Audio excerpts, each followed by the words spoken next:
बाली जो है, गगन चंद्र नाम के कोई गुरु भगवंत आ जाते हैं, सुग्रीव को राज्य दिया और बाली उनके पास दीक्षा लेने जाते हैं। रावण मुंह लटका करके लंका में आ जाता है।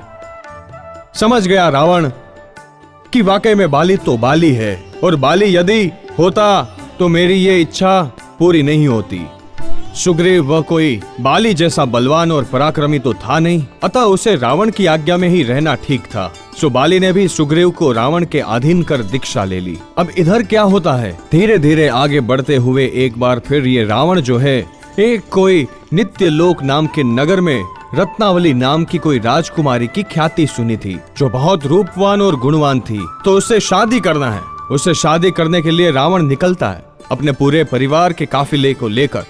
अब फिर आकाश में इनके विमान उड़ते हैं। रत्नावली से शादी करने के लिए रावण चल रहा है। रास्ते में अष्टापद पर्वत आता है। अब अष्टापद पर्वत आदेश्वर भगवान का जहां पर मोक्ष हुआ और जहां पर उनके पुत्र भरत चक्रवर्ती ने 24 तीर्थंकर परमात्मा की उनके शरीर के नाम प्रमाण की रत्नों की मूर्तियां बना करके प्रतिष्ठा की, ऐसा मंदिर अभी तो वो लुप्त हो चुका है। अपने को तो कहीं अधिकार आता है 5 महातीर्थों में अष्टापद का नाम। आबू अष्टापद गिरनार समेत शिखर शत्रुंजयोसार, 5 तीर्थ उत्तम जान सिद्ध थया ते करु प्रणाम। उसमें से आज 4 अपने को देखने को मिलते हैं, पालीताना, गिरनार, आबू और समेत शिखर। अष्टापद नहीं, अष्टापद नाम से रह गया। कोई वो ढूंढ भी नहीं सकता है कहाँ है, किसी को कुछ भी नहीं पता है। बातें आती हैं कि पूर्व दिशा में, पालीताना से पूर्व दिशा में 100 योजन है, कोई कहता है यहाँ है, कोई कहता है वहां है, लेकिन किसी को मिल नहीं सकता है अभी भी। लेकिन वो अपने को कोई यूं कहता है कि हिमालय पर्वत, लेकिन हिंदुओं में मान्यता हिमालय पर्वत की आती है कि रावण ने हिमालय पर्वत को उठा लिया था। अपने यहाँ अष्टापद पर्वत की बात आती है, लेकिन हिमालय पर्वत ये नहीं है, अष्टापद पर्वत अलग है। अपने यहाँ तो अष्टापद पर्वत की बात आती है। अब क्या होता है कि बाली दीक्षा लेकर के, महर्षि बाली ये तो तप साधना में लग जाते हैं, क्योंकि इनका तो लक्ष्य ही एक मोक्ष प्राप्ति था। निराले इंसान थे, इनको ये युद्ध प्रिय नहीं था, राज से उनको कोई मतलब नहीं था। वो तो एक महात्मा का जीव था, बहुत धर्मात्मा प्राणी था, और उसको तो खाली शिक्षा देना था कि रावण आया था चढ़ करके लड़ने के लिए। शिक्षा दे दी, रावण को उतारा और मन में सोचा कि बेचारा इसकी मुराद नहीं पूरी कर सकेगा, मैं रहूंगा तो इसको तो जिंदगी ऐसे ही निकालनी पड़ेगी, इसके बजाय मैं छोड़ देता हूँ, करने दो इसको राजपाट। तो उसने जो है सुग्रीव को राज दिया था। अब दीक्षा लेकर के बाली तो अपनी तपस्या में लग गए। तप साधना तो इतनी गजब की करते हैं, उसमें भी कितनी सिद्धियां हासिल कर लेते हैं। और ऐसे करते करते बाली मुनि अष्टापद पर्वत पर विराजमान है, वहां साधना कर रहे हैं। इधर रावण का उधर से निकलना होता है। रावण जा रहा है रत्नावली को लेने के लिए, और उसमें ये बाली वहां साधना कर रहे हैं अष्टापद पर्वत पर। इसका विमान उसके ऊपर से जा रहा था। अब ऊपर से जा रहा है तो बाली की सिद्धि जो है, साधना जो थी, साधना के बल से उसका विमान एकदम रुक जाता है कि अरे इतने बड़े महापुरुष नीचे साधना कर रहे हैं और तू उनके ऊपर से निकल रहा है, मतलब कि तू पहले उनको नमन कर, उसके बाद जा। बाली ने कुछ नहीं किया, बाली को तो पता भी नहीं था ऊपर से रावण जा रहा है। बाली ने कुछ मंत्र प्रयोग जैसा कुछ भी नहीं किया था, क्योंकि वह तो जीव आत्मा ही अलग थे। लेकिन देवों ने वहां आके उसके विमान को रोक लिया, पहले बाली को नमन करो। अब रावण ने सोचा मेरा विमान रुका क्यों, मेरा विमान रुका क्यों? एकदम नीचे उतरा, देखा बाली मुनि को तो उसको रोष आ गया। अच्छा, ये बदमाशी और ये ढोंगी, पहले भी मेरे को सबके बीच में इस प्रकार से मेरी बेइज्जती की इसने, बगल में दबा करके मुझे जम्बू द्वीप का चक्कर लगाया, अब ढोंग नाटक कर लिए, साधु बन गया और आज मेरा विमान रोक रहा है। और उसको नहीं मालूम कि ये तो कुछ करने में नहीं मगर मगरूरी रावण। रावण में 2 बातें थी, परमात्मा का भक्त भी गजब का था रावण, लेकिन मगरूरी अभिमान भी रावण का गजब का था। अब रावण ने तो ये सोच लिया था कि बाली ने जानबूझ के किया। ठीक है बेटा, अब तेरे को मजा दिखाता हूं। भले तूने यहाँ उस दिन मेरे को दिखाया था, अब तो मेरे पास भी बहुत ताकत आ गई है। अब तो मैं भी बहुत विद्या हासिल कर चुका हूँ, बहुत ये हूँ वो हूँ, ये तो साधु बन गया, अब करेगा क्या? बोले अब तो तूने मुझे बगल में दबा करके पूरी जम्बू द्वीप का चक्कर लगाया, मैं इस पूरे अष्टापद पर्वत को उठा के समुद्र में फेंक दूंगा तेरे सहित, तेरे को फेंकूंगा, अष्टापद पर्वत के सहित फेंक देता हूं। ये रावण को एक विचार आया। कभी कभार ऐसे कोई पाप उदय आता है ना, तब ऐसी पापी विचार आ जाते हैं। और ये रावण का पापानुबंधी पुण्य था, पुण्य के बिना कुछ नहीं मिलता है। लेकिन पुण्य में भी दो प्रकृति होती है, पुण्यानुबंधी पुण्य और पापानुबंधी पुण्य। रिद्धि सिद्धियां मिलने के बाद भी व्यक्ति धर्मी बना रहे, विनम्र बना रहे, समझो पुण्यानुबंधी पुण्य है। लेकिन यदि रिद्धि सिद्धि के बाद उसके अंदर अकड़ आ जाए, अभिमान आ जाए और संसार के पापों में ही पावर बन जाए, पावरफुल हो जाए, तो समझ लो कि वो पापानुबंधी पुण्य था। रावण ने मन में सोचा, बाली की वजह से उसका विमान रुका, तो इस बाली को मैं आज बता देता हूं। ये सोच करके सीधा अष्टापद के तलेटी में पहुंचता है। तलेटी में उसके पास विद्या साधनाएं थी, गड्ढा कर दिया अंदर तक, और अंदर तक गड्ढा करके अंदर तक चला गया कि बस जड़ में से उठाऊंगा पूरा इस अष्टापद पर्वत को, और बाली इसके ऊपर बैठा है, पूरा अष्टापद पर्वत उठा करके लवण समुद्र में डाल दूंगा। जाएगा ये बाली मरता हुआ, बेमौत मरेगा अब ये सोचा था उसने। अब जैसे ही गड्ढा खोदा, पर्वत को उठाने के लिए थोड़ा सा हिलाया। अब इधर हिलाया तो होता क्या है, जिसे अपने यहां भूकंप आता है तो क्या होता है, जरा सी पृथ्वी के अंदर दरार पड़ी, हिली कि कितनी बिल्डिंगें नेस्त नाबूद होने लगती है, नीचे गिरने लगती है धड़ाधड़। बस वहां भी यही हुआ।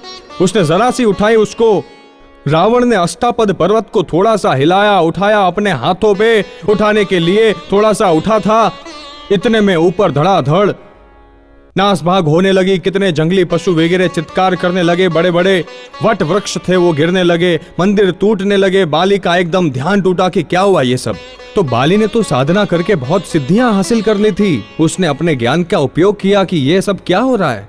उसने देखा कि रावण ऐसा कर रहा है। अब बाली तो बिल्कुल केवल ज्ञान पाके ऐसी साधना में उनको तो बिल्कुल रोष नहीं था किसी से भी, कोई वैर नहीं है, कोई अदावत नहीं है उनको। तो उन्होंने तो रावण को भी एक प्रकार की करुणा थी, एहसान किया जबरदस्त कि उसको चल भाई तू भोग, मेरे को नहीं भोगना है, मुझे तो यूं ही त्यागना है। तो कि ये रावण क्या कर रहा है यहाँ। बाली को अच्छा नहीं लगा, लेकिन अब बाली को कोई रोष भी नहीं आता, अब क्या करूं। लेकिन जब मंदिर गिरने लगे तो बाली को लगा कि नहीं नहीं, भगवान की आसाधना हो रही है, मेरे भगवान के मंदिर भी यदि ढहने लगते हैं तो उसको थोड़ी सी नसीहत, तो अब थोड़ी सी नसीहत, रोष से नहीं, द्वेष से नहीं, लेकिन बस थोड़ी सी उसको शिक्षा देके, ताकि उसको पता चले। तो क्या किया बाली मुनि ने, रावण नीचे गया है और उसने अष्टापद पर्वत को थोड़ा सा हिलाया, खाली उठाया था, पूरा तो नहीं उठा सका, लेकिन थोड़ा सा ही उसने हाथ में उठाया। और इधर बाली ने पैर के अंगूठे से थोड़ा सा उसको दबाया। जैसा ही भगवान महावीर स्वामी ने जन्मते ही इंद्र महाराज को विचार आया कि छोटा सा बालक कैसे सहन करेगा, इतने करोड़ों देवी देवताओं के द्वारा अभिषेक हुआ, 64 इंद्र करेंगे, करोड़ों देवी देवता करेंगे, कैसे सहन करेगा।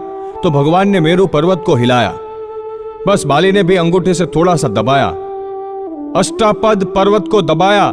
शक्ति इतनी गजब की थी और फिर विद्याएं सिद्धियां उनको मिली हुई थी। अष्टापद पर्वत एकदम दब गया नीचे। अब दब गया नीचे तो रावण बेचारा नीचे ही, अब तो नीचे ही दब रहा है।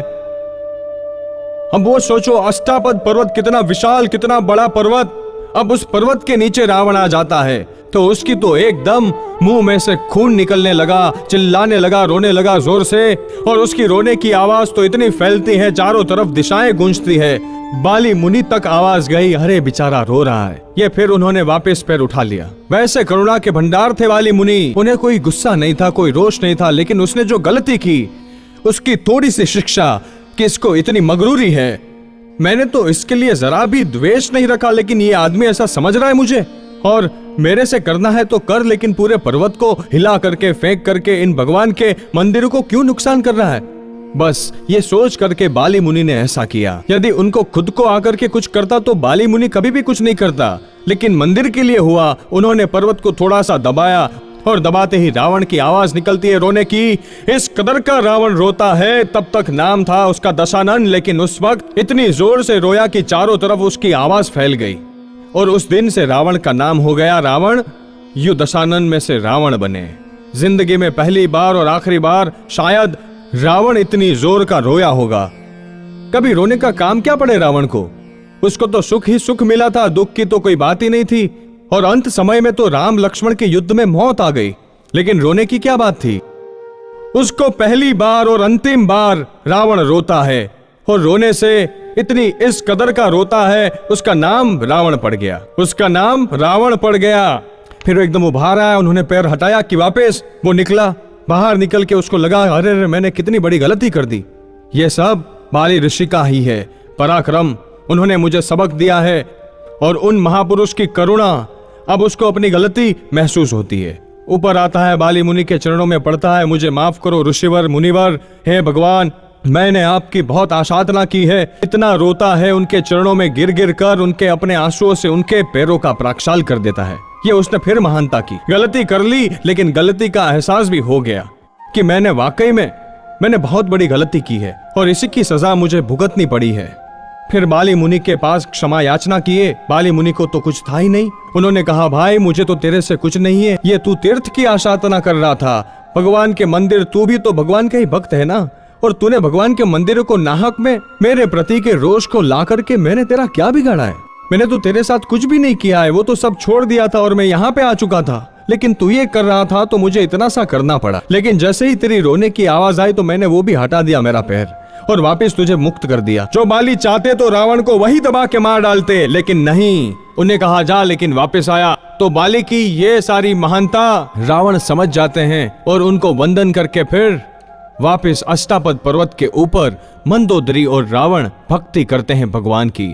मंदोदरी नृत्य करती है, रावण वीणा बजाते हैं और उसके अंदर स्खलना न आ जाए। एक तार टूट गया तो अपनी बाहों में से एक नस खींच करके लगा देता है। और ये रावण की भक्ति उस वक्त नागराज धर्मेंद्र ने देखी। नागराज धर्मेंद्र पार्श्वनाथ भगवान के अधिष्ठायक थे। वो भी उस वक्त अष्टापद तीर्थ पर आए हुए थे। उन्होंने बाहर से देखा अपने अवधि ज्ञान से कि कौन है अंदर, तो वो गजब की रावण की भक्ति है। तो उन्होंने सोचा इसको डिस्टर्ब मत करो, इसकी भक्ति हो जाने दो। तो मंदिर के अंदर एक साइड में वो खड़े रहे। वैसे भी जब पति पत्नी मंदिर के अंदर भक्ति कर रहे हैं तो दूसरे को जाना भी नहीं चाहिए। मंदोदरी और रावण और उसी का परिवार था। रावण की पत्नियां सब थी और उनके सामने उन दोनों का ये सब चल रहा था। भगवान के सामने भक्ति चल रही थी। धर्मेंद्र भी बाहर खड़े रह जाते हैं, वो भी अंदर नहीं गए। रावण अपनी भक्ति पूरी करके बाहर निकलता है। बाहर निकलता है तो दोनों एक दूसरे को मिलते हैं, दोनों एक दूसरे को प्रणाम करते हैं। रावण को देखकर रावण को प्रणाम। साधर्मिक को जब मिलते हैं तो जय जिनेंद्र नहीं लेकिन प्रणाम बोलते हैं।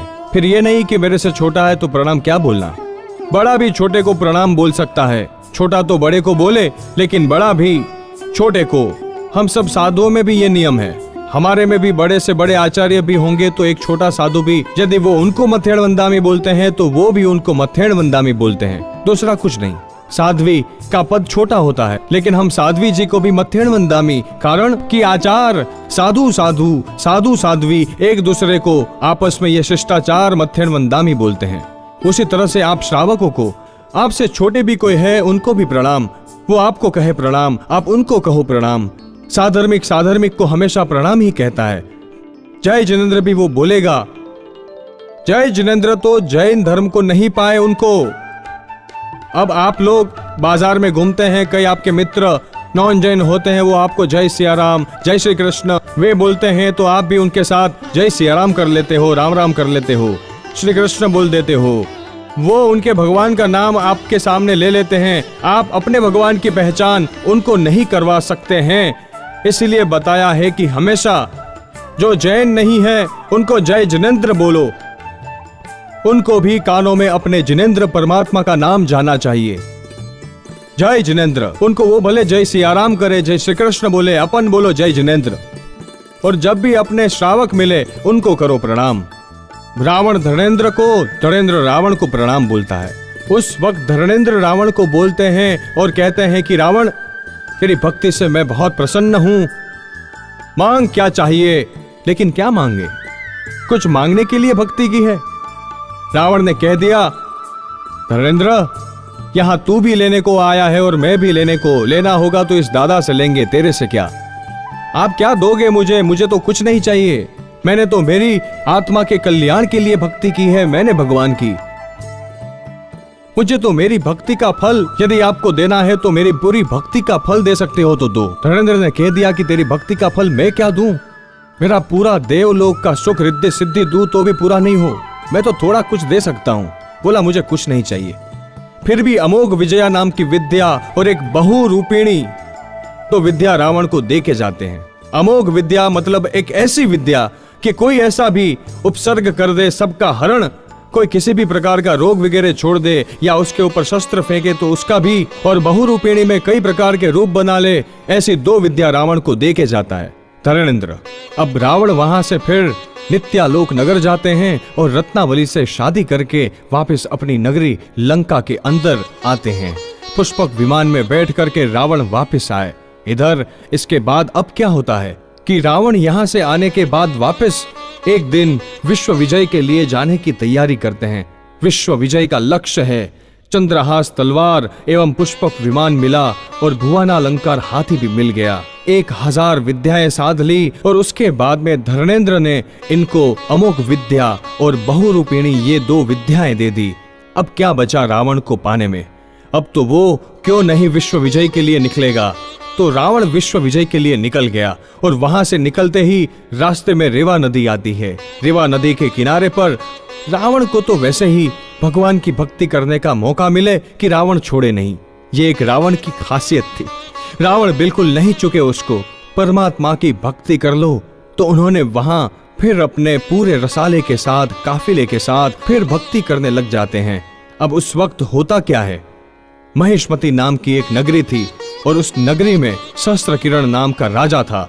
वो भी बहुत ही पराक्रमी राजा, बहुत बलवान राजा था। 1000 राजा उसकी आज्ञा में, 1000 राजाओं का भी महान बड़ा राजा था वो। उस वक्त बहुत बलशाली राजा था। उसकी 1000 रानियां भी थी उस वक्त। महेशमती नाम की नगरी के अंदर से बाहर निकल के रेवा नदी के किनारे वो राजा अपनी 1000 रानियों को लेकर वहां जल क्रीड़ा करने को आया था। और उसकी जल क्रीड़ा चले तब तक कोई बीच में डिस्टर्ब नहीं करे। तो नदी के दोनों किनारे पर 1-1 लाख सैनिक उसने लगा रखे थे। मतलब इतना इसका शक्ति बल, इतना जबरदस्त वो राजा, 1-1 लाख सैनिक दोनों साइड में, कि कोई बीच में नहीं आना चाहिए, मुझे कोई मिलना नहीं चाहिए, आवाज नहीं होनी चाहिए किसी की भी। हम हमारी जब तक जल क्रीड़ा पूरी नहीं करे तब तक। इसके लिए पानी का बांध रोक दिया था उसने। अब पानी का बांध रोककर उसने स्नान वगैरह किया, उसके बाद पानी छोड़ा उन्होंने। इधर रावण की भक्ति चल रही थी थोड़े कुछ किलोमीटर दूरी पर, किनारे पर ही नदी के। तो एकदम पूर जैसा आ गया। अब पूर जैसा आ गया तो रावण ने भगवान की भक्ति के साथ जो अंग रचना की थी, रावण जहां भी जाता था शांतिनाथ भगवान की प्रतिमा साथ में रखता। उसने शांतिनाथ भगवान की बहुत भव्य आंखें उस दिन बनाई थी और उनके सामने भक्ति कर रहा था। और एकदम नदी का पूर आया और ये सब धुल गया उसमें। अब ऐसा हो गया तो फिर रावण को तो उसके रोष का तो कोई पार नहीं रहा। रावण तो एकदम दहाड़ मारता है, क्या हुआ है, कहां से आया है, किसने किया। अपने सैनिकों को भेजा, जाओ देख कर आओ।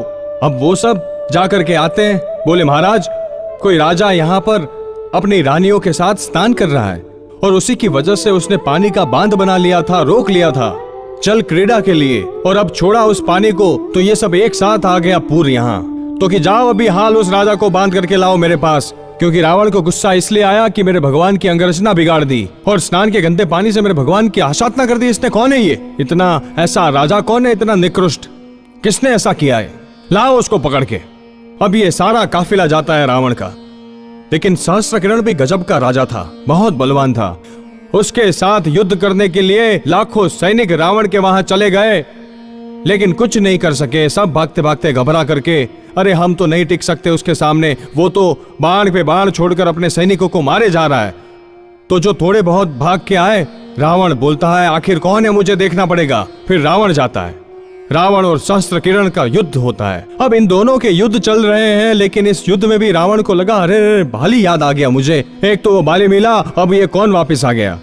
सहस्त्रकिरण भी, लेकिन सहस्त्रकिरण बाली जैसा कोई बलवान नहीं था। फिर भी रावण बाहुबल से तो सहस्त्र किरण को नहीं जीत सका, लेकिन उसके पास तो विद्याएं थी। सहस्त्र किरण के पास तो कोई विद्याएं थी नहीं। रावण ने विद्याओं का प्रयोग करके उसको बंदी बना लिया और सहस्त्र किरण को बांध लिया और सहस्त्र किरण को अपने इधर के तंबू में लेके आया। और जैसे ही लाया अंदर बंदी बना के और बाहर वापस भगवान की भक्ति कर रहा है रावण। इतने में आकाश से एक मुनि भगवंत चारण मुनि आकाश के अंदर उड़ते हुए आ रहे थे, शतबाहु नाम के। तो उनका शतबाहु नाम था। गुरु भगवंत वहां उतरे। जैसे ही कोई गुरु भगवंत को देखा तो रावण की महानता देखो, युद्ध की जगह। लेकिन देव गुरुओं का परम भक्त, देव गुरु का परम भक्त देखते ही एकदम सब बोले, अरे गुरु भगवंत पधारो पधारो।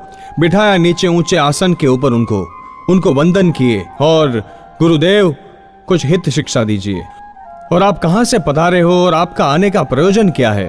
तो उन्होंने बात अपनी शुरू की। बोले, रावण, मैं इस माहिष्मति नाम की नगरी का राजा था, शतबाहु मेरा नाम। और बस इतना ही बोलना मुनि का, और रावण एकदम से बोला, आप यहाँ के राजा थे? तो फिर जिस राजा को मैं पकड़ के लाया वो क्या आपका बेटा है सहस्त्र किरण? बोले कि हाँ, वो सहस्त्र किरण मेरा बेटा है। बस इतना बोलना था। उसी वक्त रावण ने सहस्त्र किरण को बाहर निकाला।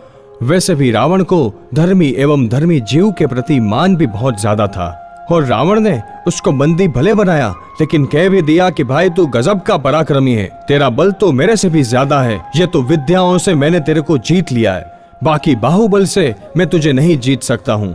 तू मेरे से भी बलवान है, मुझे तो तुझे जीत कर भी तेरे लिए मान जागा है।